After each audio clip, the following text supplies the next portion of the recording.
ഇന്ന് നമ്മൾ ചെയ്യാൻ പോകുന്നത് ഒരു ഉലുവയില തോരനാണ്. അപ്പോൾ ഈ തോരൻ കയ്പുള്ളത് കാരണം ആർക്കും അത്ര വലിയ ഇഷ്ടം ഉണ്ടാവില്ല. പക്ഷെ ഞാൻ ഈ കാണിക്കുന്ന രീതിയിൽ നിങ്ങൾ ചെയ്ത് കഴിഞ്ഞാൽ കയ്പ് അറിയേയില്ല. ഈ ഉലുവയില എന്ന് പറഞ്ഞാൽ ഷുഗർ പേഷ്യൻസിനൊക്കെ കഴിക്കാൻ പറ്റുന്ന ഒന്നാണ്. വേഗം തന്നെ നമ്മളെ ഷുഗർ കൺട്രോളിലായി കിട്ടും. അപ്പോൾ ഇത് നമ്മൾ നന്നായിട്ട് വാഷ് ചെയ്തെടുക്കണം. ഇതിൽ നന്നായിട്ട് പൂഴി ഉണ്ടാവും. ഇത് ചെറിയ തയ്യായ കാരണം മണ്ണ് നല്ലോണം തെറിച്ചിട്ടുണ്ടാവും. അപ്പോൾ ഇത് നന്നായിട്ട് കഴുകിയെടുത്ത് പൂഴിയൊക്കെ കളഞ്ഞിട്ട് ഇതുപോലെ ചെറുതായി മുറിച്ചെടുക്കുക. ഇനി ഇതിലേക്ക് വേണ്ടുന്നത് ഒരു വലിയ സവാള എടുത്തിട്ടുണ്ട്, 3 പച്ചമുളക്, ഒരു 3-4 അല്ലി വെളുത്തുള്ളി എടുത്തിട്ടുണ്ട്. അപ്പോൾ ഇതെല്ലാം ഒന്ന് ചെറുതായിട്ട് അരിഞ്ഞെടുക്കുക. ഇനി ഇതിലേക്ക് വേണ്ടത് ഒരു 1/2 കപ്പ് തേങ്ങ. ഞാനിപ്പോൾ ഒരു 2 പിടി ഉണ്ടാവും ഇത് ഈ കപ്പിന്. അപ്പോൾ ഇതിലേക്ക് പിന്നെ കറിവേപ്പിലയും ആവശ്യമായിട്ട് വേണം. ഒരു തണ്ട് കറിവേപ്പില ഇട്ടാൽ മതി. അപ്പോൾ പാൻ അടുപ്പത്തേക്ക് വെച്ചിട്ട് അതൊന്ന് ചൂടായി വന്നാൽ വെളിച്ചെണ്ണ ഒഴിച്ചു കൊടുക്കുക. ഇനി അതിലേക്ക് കടുക് ഇട്ടിട്ട് പൊട്ടിച്ചെടുക്കുക. കടുക് പൊട്ടിയതിന് ശേഷം അതിലേക്ക് നമ്മൾ അരിഞ്ഞ് വെച്ചിട്ടുള്ള സവാള ആദ്യം ചേർത്ത് കൊടുക്കുക. അത് ഒന്ന് വഴണ്ടി വരുമ്പോൾ ബാക്കിയുള്ള ഇൻഗ്രീഡിയൻസും ചേർത്ത് കൊടുക്കുക. അപ്പോൾ ഇവിടെ സവാള ഇപ്പോൾ ഒന്ന് കളർ ചേഞ്ചായി വന്നിട്ടുണ്ട്. ഇനി നമുക്ക് അതിലേക്ക് മുറിച്ച് വെച്ചിട്ടുള്ള വെളുത്തുള്ളി ഇട്ട് കൊടുക്കുക. അതൊന്ന് ജസ്റ്റ് വഴറ്റിയാൽ മതി. ഇനി അടുത്ത പച്ചമുളകും കൂടി അതിലേക്ക് ഇട്ട് കൊടുക്കുക. ഇനി നമുക്കിതിലേക്ക് കുറച്ച് പൊടികൾ ചേർത്ത് കൊടുക്കണം. എല്ലാം ചെറിയ ടീസ്പൂൺ വീതം ചേർത്താൽ മതി. ആദ്യം നമ്മൾ കുറച്ച് മഞ്ഞൾപ്പൊടി ഇട്ട് കൊടുക്കും.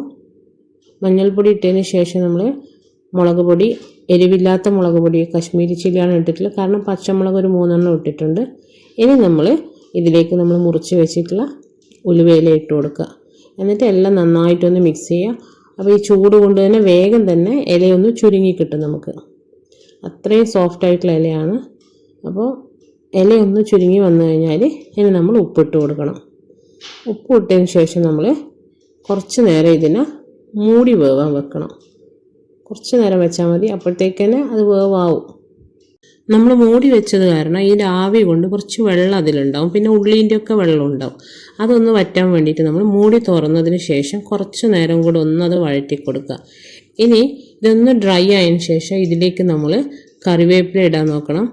പിന്നെ നമ്മൾ എടുത്ത് വെച്ചിട്ടുള്ള 1/2 കപ്പ് തേങ്ങ അതും കൂടി നന്നായിട്ട് ഇതിൽ ഇട്ട് കൊടുത്തിട്ട് മിക്സ് ചെയ്തെടുക്കുക. ഇത് മിക്സായി ഒന്ന് ഡ്രൈ ആയി വന്നതിന് ശേഷം നമ്മൾ അതിൻ്റെ നടുക്ക് കുറച്ചൊരു സ്പേസ് ആക്കിയതിന് ശേഷം ഞാനിവിടെ 2 മുട്ട എടുത്തിട്ടുണ്ട്. 2 മുട്ട അതിൻ്റെ അകത്ത് കുറച്ച് അതിനാവശ്യമായിട്ടുള്ള ഉപ്പും കുരുമുളക് പൊടിയും ഇട്ടിട്ട് ഒന്ന് ഇളക്കിയെടുക്കുക. എന്നിട്ട് ഈ നടുക്ക് ഭാഗത്ത് മാത്രമായിട്ട് നമ്മളത് ഒഴിച്ചു കൊടുക്കുക. ആ ചൂടിൽ നമ്മൾ അത് നന്നായിട്ട് ആക്കിയെടുക്കുക. എല്ലാം കൂടെ ഒന്നിച്ചാക്കുന്നതിന് പകരം ആ ചെറിയ സ്പേസിൽ മാത്രം വെച്ചിട്ട് ആക്കുക.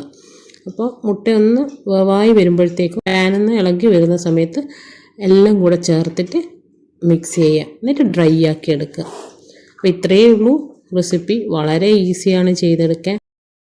ഇങ്ങനെ ചെയ്തെടുത്ത് കഴിഞ്ഞാൽ നിങ്ങൾക്ക് കയ്പും അറിയില്ല, നല്ല ഇഷ്ടത്തോടെ കഴിക്കാനും പറ്റും. മുട്ടേൻ്റെ ഒരു മണവും ഇതിനുണ്ടാവില്ല.